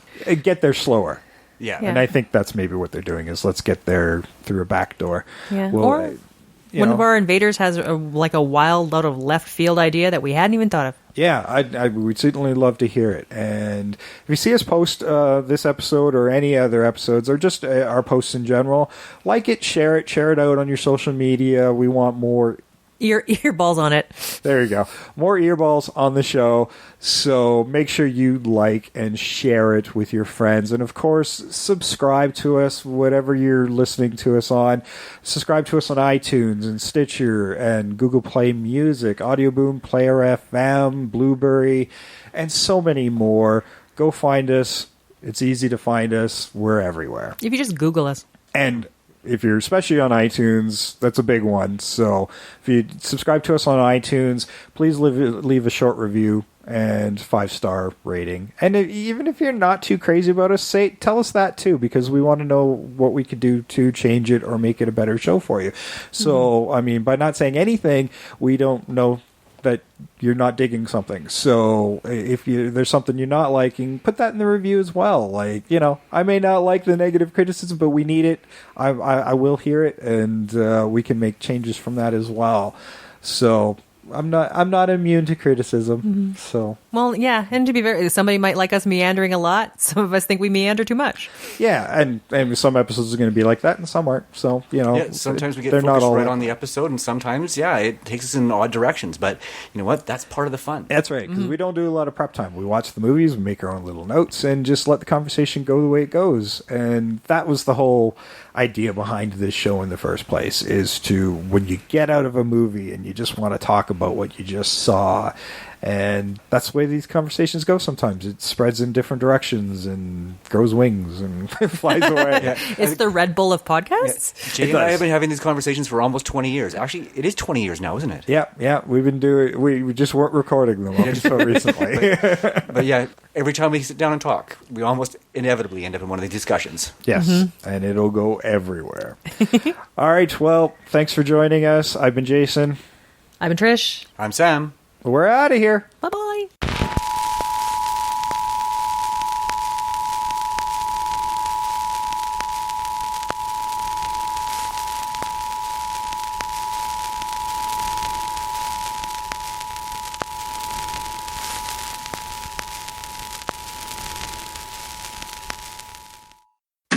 So let me get this straight. They ripped out your guts and they stuffed them in jars. And then they take out your heart as well.